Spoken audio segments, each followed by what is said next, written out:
Hello students, welcome to my channel. Today we will discuss the effects of propagation of earthquake waves on the rock mass through which they travel. What are the effects of propagation of earthquake?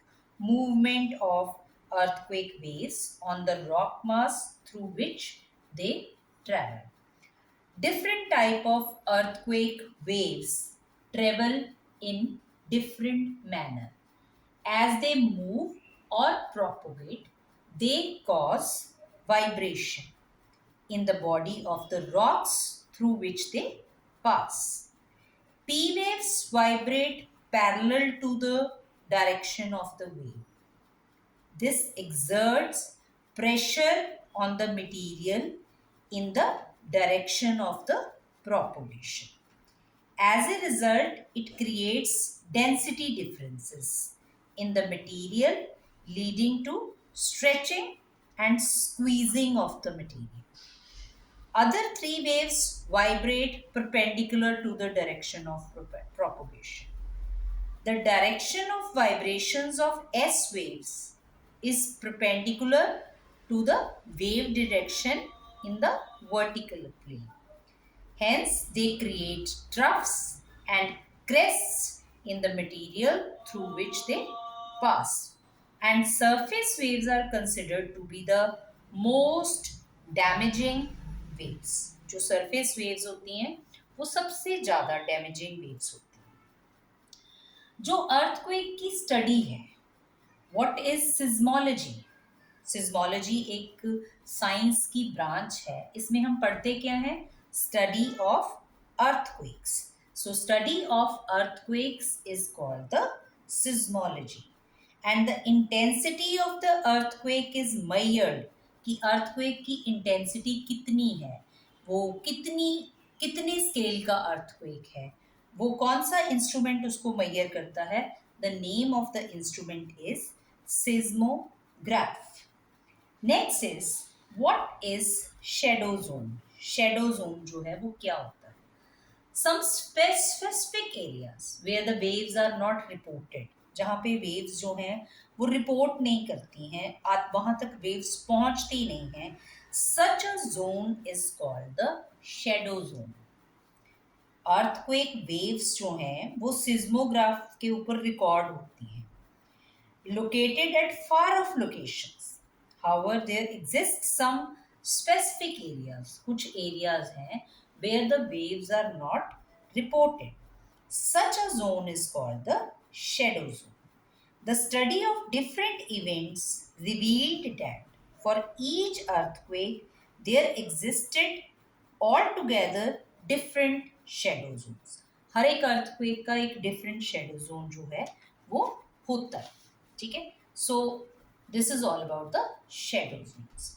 Now what are the different types of earthquake. Earthquake जो है जब shake करती है अर्थ, तो earthquake आने की different different types हैं. सबसे पहला जो अर्थक्वेक है वो कौन सा है? Tectonic earthquakes. ये कैसे आता है? These are generated due to sliding of rocks along a fault plane. जब अर्थ के नीचे रॉक्स स्लाइड करती हैं, हिलती हैं, सडन मूवमेंट उनमें होती है, तो that is called the tectonic. Tectonic का मतलब क्या होता है? The movement inside the earth. तो ये अर्थक्वेक जो movement inside the earth, rock में जो मूवमेंट हुई उनकी वजह से आया. सो this is called the tectonic earthquake. Number 2 is the collapse earthquake. Collapse earthquake. Collapse earthquake को क्या होता है? In the areas of mining. जहाँ पे कई एरियाज ऐसे होते हैं जहाँ पे माइनिंग एक्टिविटीज होती है, तो sometimes the rocks of underground mines जो है समटाइम्स कोलैप्स हो जाती है. तो उनकी कोलैप्स होने की वजह से माइनर्स जो है वो वाइब्रेशन अर्थ में होती हैं, and these are called the collapse earthquakes. उनको कोलैप्स अर्थक्वेक्स जो हैं वो बोलते हैं. तीसरा, एक्सप्लोजन अर्थक्वेक. एक्सप्लोजन अर्थक्वेक क्या है? ग्राउंड शेकिंग में occur due to the explosion of chemical और न्यूक्लियर डिवाइसेस। कहीं पे कोई एक्सप्लोजन हुआ, न्यूक्लियर बम जो है वो फटा, या कोई केमिकल जो है वो कुछ रिएक्शन हुआ, उसकी वजह से एक्सप्लोजन हुआ, तो उससे जो अर्थ में शेकिंग हुई, that is called the explosion earthquake. उसको एक्सप्लोजन अर्थक्वेक बोलते हैं। चौथा क्या है? Reservoir induced earthquake. The earthquake that occur in the areas of large reservoir। कहीं पे कोई लार्ज रेजर्वियर है, उस एरिया में अगर अर्थक्वेक आया तो उसको हम रेजर्वियर इंड्यूस्ड अर्थक्वेक। इन चार के अलावा एक और टाइप का अर्थक्वेक है, that is called the volcanic earthquake. Volcano आने की वजह से अर्थ में शेकिंग हुई। A special class of tectonic earthquake is sometimes recognized as the volcanic earthquake। ठीक है, तो ये वॉल्केनिक अर्थक्वेक जो है ये किस एरियाज में कन्फाइंड है कि वो वहीं पे आएंगे जहां पे वॉल्केनिक एक्टिविटीज होती हैं। और इस अर्थक्वेक, जो ये अर्थक्वेक्स आते हैं, इसको हम मेजर कैसे करते हैं? इसकी इंटेंसिटी को हम मेजर कैसे करते हैं?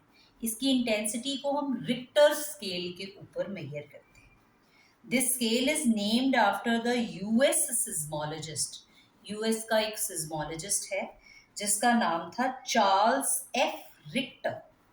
And this measurement is based on the magnitude of the shock.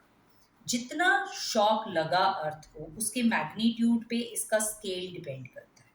और इसका स्केल कहाँ से कहाँ तक है? 0 से 10। हम 0 से शुरू करते हैं और 10 तक मैक्सिमम ये स्केल जो है वो जाता है। अभी आपको पता है, थोड़े दिन पहले यहाँ पे पंजाब में अर्थक्वेक आया था जिसका एपिसेंटर जो है वो जम्मू कश्मीर में था। तो उसका रिक्टर स्केल क्या था? 5.4। 5.4 का रिक्टर स्केल था। तो हम उस स्केल के ऊपर अर्थक्वेक की इंटेंसिटी को मेजर करते हैं। जो दूसरा स्केल है, that scale is called the Mercalli scale. उसको हम मर्कली स्केल बोलते हैं। ठीक है, एंड ये इटालियन सिज्मोलॉजिस्ट मर्कुली था जिसके नाम पे इस स्केल का नाम पड़ा है। ठीक है, इससे हमें this the intensity scale takes into account the visible damage caused by the event. और इसका जो स्केल है, मर्करी स्केल जो है, ये 1 से लेके 12 तक है। 12 is the maximum and 1 is the minimum. जो पहला रिक्टर स्केल था, 0 is the minimum and 10 is the maximum. उसमें 10 मैक्सिमम था, 0 मिनिमम था। इसमें मिनिमम मर्कली में 1 is the minimum and 12 is the maximum. What are the effects of earthquake? कि earthquake के क्या effects होते हैं? Number 1 is ground shaking। उससे जो है वो ground shake करता है।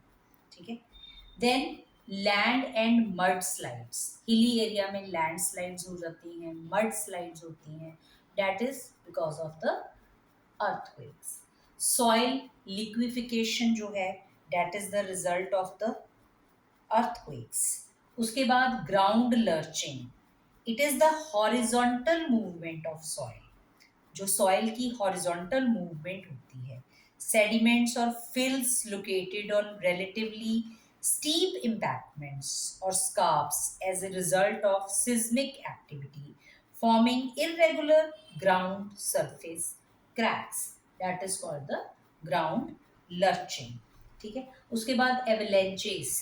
बहुत बड़े बड़े जो बर्फ के जो तोंदे हैं वो हिली एरियाज में नीचे गिर जाने, that is because of the earthquakes. इसकी वजह से ग्राउंड डिस्प्लेसमेंट, ये जो ग्राउंड है वो एक जगह से दूसरी जगह पे डिस्प्लेस हो जानी, एक जगह से दूसरी जगह पे डिस्प्लेसमेंट हो जानी, that is called the ground displacement. वो ग्राउंड डिस्प्लेसमेंट जो है वो होता है।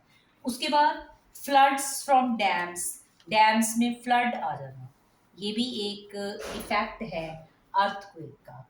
देन फायर्स, कहीं पे आग लग जानी, this is the effect of the earthquake.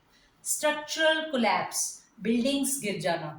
बहुत ज़्यादा रिक्टर स्केल का अर्थक्वेक आया तो उससे जो स्ट्रक्चर्स हैं वो कोलैप्स हो जाते हैं, this is the effect of the earthquake. Falling objects, तुम्हारी जो चीजें हैं वो नीचे गिर जानी, ठीक है, falling object, this is the effect of the earthquake. समुद्र में, सी में सुनामी आ जाना, सुनामी आ जाना, जिसकी वजह से लैंड के ऊपर बहुत तेज रेनफॉल होना, that is also the effect of the earthquake, वो भी अर्थक्वेक का इफेक्ट है। अब सुनामी, सुनामी, सुनामी जो है वो सी में जब नीचे अर्थक्वेक आता है तो उसकी वजह से सुनामी जो है वो आती है। सुनामीज होता क्या है, व्हाट आर सुनामीज, ठीक है। समटाइम्स सी वेव्स राइज वेरी हाई, सी जो है वो अपने लेवल पे है, पर वो अपने लेवल से बहुत हाई राइज कर जाता है due to earthquake under the earth. ये जो टाइडल वेव्स हैं these are called the tsunami. अब जब सी जो है अपने लेवल से ऊपर आ गया, पानी जो है वो लेवल से ऊपर आ गया ड्यू टू अर्थक्वेक इनसाइड, पानी के नीचे अर्थक्वेक आने की वजह से, तो उसको हम सुनामी बोलते हैं। Tsunami are waves generated by the tremors and not an earthquake in itself. Its effects are devastating, provided the magnitude of the quake is more than 5 on the Richter scale. In wave से बहुत damage होता है life को, property को, कहाँ पे, in the coastal areas, coastal areas में बहुत डैमेज। आपको पता है इंडिया में 2004 में इंडियन ओशन में सुनामी आई थी। We have witnessed this tsunami in India also in 2004. In 2004 Indian Ocean earthquake occurred और वो डे कौन सा था, 26 जनवरी, रिपब्लिक डे, रिपब्लिक डे वाले दिन, with the epicenter of the west coast of Sumatra, Indonesia. उसका एपिसेंटर कहाँ पे था, वो अर्थक्वेक जो है वो कहाँ आया, इंडोनेशिया में, इंडोनेशिया में, पर उसका इफेक्ट कहाँ तक हुआ, इंडिया तक। और इस सुनामी में कितने लोगों की डेथ हुई, 2,30,000 टू 2,80,000 पीपल इन 14 कंट्रीज। 14 देशों के 2,30,000 से लेके 2,80,000 लोगों की इस सुनामी में जो है वो डेथ हुई थी। एंड इंडोनेशिया जहाँ पे ये आया था was the hardest hit country, followed by, सबसे ज़्यादा इफेक्ट कहाँ पे हुआ, इंडोनेशिया, क्योंकि वहाँ पे एपिसेंटर था, फॉलोड बाय श्रीलंका, श्रीलंका में उसका बहुत इफेक्ट हुआ, इंडिया, इंडिया में उसका बहुत इफेक्ट हुआ on the eastern coast of India, and Thailand also,